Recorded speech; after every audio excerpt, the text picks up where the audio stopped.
First topic today. First one is from Patreon supporter Dion Shepard. Hey, John, I just saw that the Shazam social media embargo lifts this Thursday, and it's still a month away from Aquaman to this. It looks like the WB is really starting to be confident in their products. I can't wait to see this. What are your thoughts? Yeah, so the word is going around right now that apparently the social media embargo for Shazam lifts this Thursday. Why is that so significant? Because it's nearly a month before the movie actually comes out. Now, that might not sound terribly different for a lot of comic book movies, like for, say, a Marvel film maybe, because that's not unprecedented. Marvel had the social media embargo on Captain Marvel lift several weeks before it came out, blah, blah, but it's something new for Warner Brothers to do. Like, I remember, even with Wonder Woman, the review embargo was like just a day or two before Wonder Woman was going to come out. And I remember being at a screening for Wonder Woman in advance and talking to one of the senior people at Warner Brothers, who's somebody I know, and we were chatting about it at the screening, and I just said to them, it's like, because this was after the movie and we had seen it, and I said to them, why is the review embargo for this so late? You got to get word out about this movie. And one of the things they told me was they really weren't sure. Because you never really know how the audience is going to respond to something. They really weren't sure and blah, blah, blah. But I guess they got a lot more feedback from that, and then they lifted it a bit early. But we've never seen something like this out of Warner Brothers, at least not recently. With Shazam, I'll tell you what. I think, because if the movie's not good, if you're not confident, Rob, that your movie's really good, there is simply no upside to letting the show. Now, there's two different things. There's the social media embargo, and then there's the full review embargo. Right. So social media embargo just means that the press who have been allowed to see it can jump on and give a quick thought on social media about what they thought about the movie, right? And so that creates a wave of buzz if it's positive. And then they hold off the full review embargo till closer so they can get another big wave of buzz from a result of that. So there's two separate things. For them to lift the Shazam, even social media embargo this early, there is no upside unless you're convinced people are going to like it.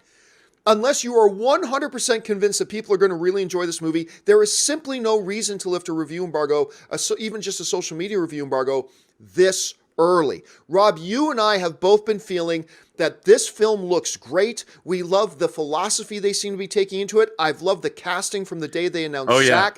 They seem to be going for the exact right tone in this movie.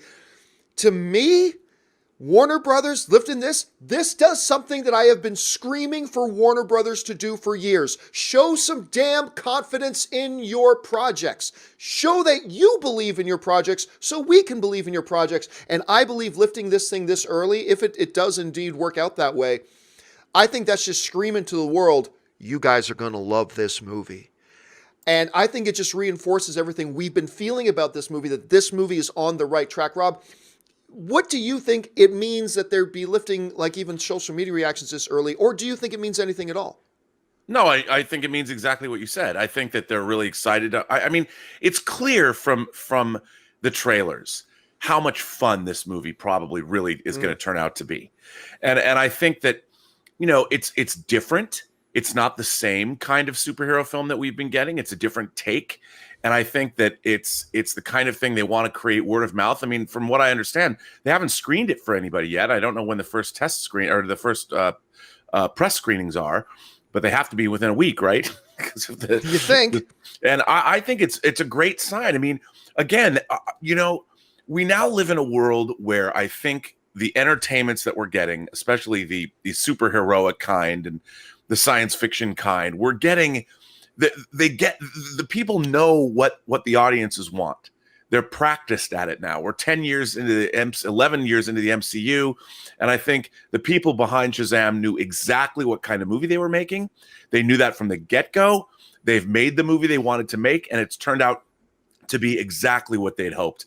And for me, as a filmmaker and as a fan, I just think this is exactly what I want from big budget studio filmmaking. When they just drop it in front of you and go, "Here's your Christmas morning present, kid." Oh, Rob seemed to have froze. Uh-oh. Rob froze there for a second. But just to play off of what Rob was talking about there, I completely concur with him. I mean, look, when a studio, I've said this before many, many times. hey, studio, if you're not going to show confidence that you're confident in your movies, why should I be confident in your movies? You know what I mean? And to have Warner Brothers now really step up and to say, hey, we believe in this thing so much, we believe in this movie so much that we want people to see it this far in advance. And not only do we want people to see it this much in advance, we want people to talk about it. Now, look, there have been studios in the past, for sure, that believed in their movies, and the movies ended up being quite bad. I mean, so that's happened. And could that happen here? Yes. Could Shazam be terrible? Yes. But I mean, I believe that this movie has just looked absolutely dynamic and fantastic. I can't wait to see it. And I am fully on board for this. And I cannot wait for this thing to hit theaters. So let's see what the reactions to the film actually are when they start to drop.